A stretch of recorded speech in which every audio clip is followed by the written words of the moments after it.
Film Mirzapur में एक scene है जहां पर मुन्ना भैया से उनकी मैडम पूछती हैं कि अरे अपनी ही रैली में आप अपने लिए नारे काहे लगवा रहे हैं। और फिर मुन्ना भैया जवाब देते हैं, लगवा नहीं रहे हैं, लग रहे हैं, जलवा है हमारा यहां। हाँ, वही जलवा जो नेपाल के अंदर नेपाल क्रिकेट टीम का है। एक ऐसे दौर में जब लोग कह रहे हैं कि ओडीआई क्रिकेट जो है वो मर गया है, खत्म हो गया है, लोग देखने में दिलचस्पी नहीं लेते, मीनिंगलेस है, ओडीआई कौन देखने जाता है, वहां नेपाल क्रिकेट की टीम और नेपाल क्रिकेट के फैंस जो है जलवा अपना दिखा रहे हैं। और जलवा भी ऐसा वैसा नहीं है, जबरदस्त है। मतलब पूरी खचाखच स्टेडियम में भीड़ है और उस भीड़ के बीच में नेपाल की टीम जो है वो गब्बर शेर की तरह दहाड़ते हुए आती है और कनाडा को चारों खाने चित करते हुए 3-0 से हराकर क्लीन स्वीप कर जाती है। अब अगर 3-0 से हराया है तो गुरु हमको भी तो कहना पड़ेगा ना कि जलवा है यहां पर इनका। वैसे जलवा है, नेपाल क्रिकेट अपने स्टाइल में ही अब खेलना शुरू कर चुकी है और जिस तरह से वो खेल रहे हैं वो वाकई में कमाल है यार। मतलब 232 रन कनाडा की टीम बनाती है और उसके बाद नेपाल जब बल्लेबाजी करने आती है तो केवल 1 विकेट खोकर इस मैच को अपने नाम कर जाते हैं। कमाल की बल्लेबाजी, दो बल्लेबाजों ने शतक लगाए जिसमें भीम और अनिल थे और अनिल को उनके इस प्रदर्शन के लिए मैन ऑफ द मैच का खिताब दिया गया। उनके जो कप्तान है रोहित, उनकी पूरे सीरीज में चले हुए बल्ले की वजह से उन्हें मैन ऑफ द सीरीज का खिताब मिला। और नेपाल का 3 मैचों की सीरीज में अगर आप 3 के तीनों हरा देते हैं तो बाबू आपकी तारीफ तो बनती है और वही तारीफ नेपाल क्रिकेट इन दिनों अपनी करवा रही है। पहला मैच भी जबरदस्त खेला, सेकेंड मैच भी जबरदस्त खेला और थर्ड में तो बिल्कुल ऐसा लगा कि घुटने चढ़कर हाथ मोड़कर पीठ पे मुक्का मार के कनाडा पीट दिया, जबरदस्त। रोहित जो है उन्हें प्लेयर ऑफ द सीरीज का खिताब मिला है। मैच में मैन ऑफ द मैच का खिताब जो है वो अनिल को मिला है और बेस्ट डिलीवरी का खिताब जो है वो हेमंत धामी साहब को मिला है। कुल मिलाकर जबरदस्त भीड़ थी, जबरदस्त माहौल था और अनिल जिन्होंने पिछले मैच में भी जबरदस्त बल्लेबाजी की थी, आपको बताया था हमने कि 20 बॉल में 50 रन ठोक दिए गए थे, उन्होंने इस मैच में भी कमाल किया। 124 गेंद पर 112 रन की पारी खेली, 2 छक्का 12 चौका और होम क्राउड के सामने अपना जलवा जो है वो जलाल कर दिया। अब नेपाल के साथ बार बार हम कह रहे हैं कि नेपाल की क्राउड बड़ी इंथुजियास्टिक है और जब ऐसी परफॉर्मेंस वहां होती है होम क्राउड के सामने तो जो लड़के लपाड़े बैठे होंगे ग्राउंड में उनको हीरो नजर आता है। क्योंकि 1983 में जब इंडिया भी वर्ल्ड कप खेलने गई थी तब इंडिया से कोई बहुत हाई एक्सपेक्टेशन नहीं थी, लेकिन एक वर्ल्ड कप इंडिया ने जीता और उसके बाद हम सब ने देखा कि किस तरह से इंडियन का क्रिकेट स्ट्रक्चर जो है वो पागलपन में गया, इंडिया के किस तरह से लड़के जो थे वो पागलपन में गए।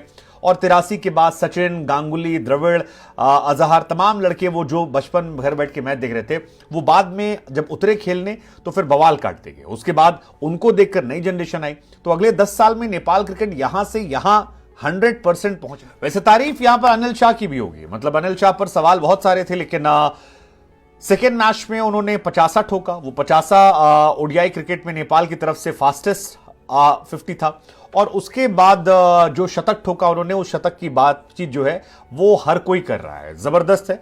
अब बहुत सारे हेडक जो है वो देखने को मिलेंगे क्योंकि नेपाल ने इस सीरीज में बहुत सारे अपने प्लेयर्स को रेस्ट दिया था, बहुत सारे प्लेयर्स जो थे उनके नहीं खेले थे, लेकिन अब बहुत सारे नए प्लेयर्स आ रहे हैं और उन नए प्लेयर्स के आने पर जब कंपटीशन बढ़ेगा तब जबरदस्त होगा। हालांकि कहानी हम आपको और बता दें कि जानकारी जो हमको दी गई वो ये कि नेपाल ने इस ग्राउंड पर लगातार 14वीं जीत जो है 15वीं जीत जो है वो दर्ज कर ली है।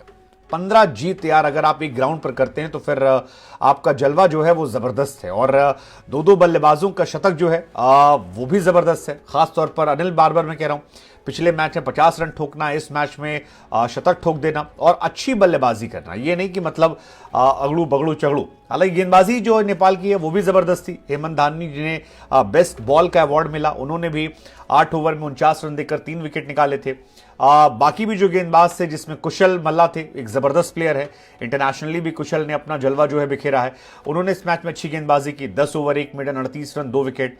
और बाकी भी जो गेंदबाज चाहे आकाश हो या ललित हो, सबका ठीक ठाक परफॉर्मेंस जो है वो इस मैच। लेकिन जैसा कि हमने आपको पिछले मैच में बताया था कि नेपाल के बहुत सारे प्लेयर मिसिंग थे, जैसे करण, दीपेंद्र, भुरतल, गुलशन, ललित, आरिफ, कई सारे खिलाड़ी ऐसे थे जिन्हें नेपाल ने रेस्ट दे रखा था पिछले मैचेस में और उनके बावजूद अगर आप एक जबरदस्त मैच खेलते हैं और आप जबरदस्त सीरीज जीतते हैं और आप 3-0 से हराते हैं तो फिर आपकी टीम की तारीफ होनी चाहिए। ये वो नेपाल है जिसने पाकिस्तान को भी परेशान किया था, जिसने इंडिया को भी परेशान किया था और बढ़िया, मतलब बढ़िया जबरदस्त जो है वो देखने को मिल रहा है।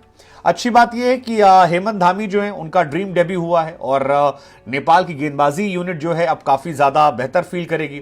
ये सारी चीजें अगर वर्ल्ड कप के ईयर में हो रही हैं और वर्ल्ड कप ईयर में आप बेहतर हो रहे हैं तो फिर उनके लिए और अच्छा है कि भाई आप मजबूत हो रहे हैं। अब नेपाल इंडिया आने वाली है और इंडिया आने के बाद अगर वो और सीखते हैं, बेहतर होते हैं और आगे जाते हैं तो फिर खुशी होगी नेपाल को लेकर। लेकिन ओवरऑल नेपाल जितनी भी नई टीम है उसमें सबसे ज्यादा बेहतर, मजबूत, संगठित टीम नजर आ रही है और जिस तरह की उनकी परफॉर्मेंस है मुझे लगता है कि आने वाले समय में आपको 2-3 साल में नेपाल क्रिकेट का भविष्य जो है वो बहुत ज्यादा ब्राइट, बहुत ज्यादा हैवियर नजर आएगा। और नेपाल क्रिकेट में जो फैन बेस सपोर्ट है मुझे लगता है कि वो भी इसके पीछे एक बहुत बड़ा रीजन है। तो जो भी नेपाल से लोग जुड़े हैं उनको बेस्ट विशेस, बधाई, शुभकामनाएं and all the best for T20 world cup.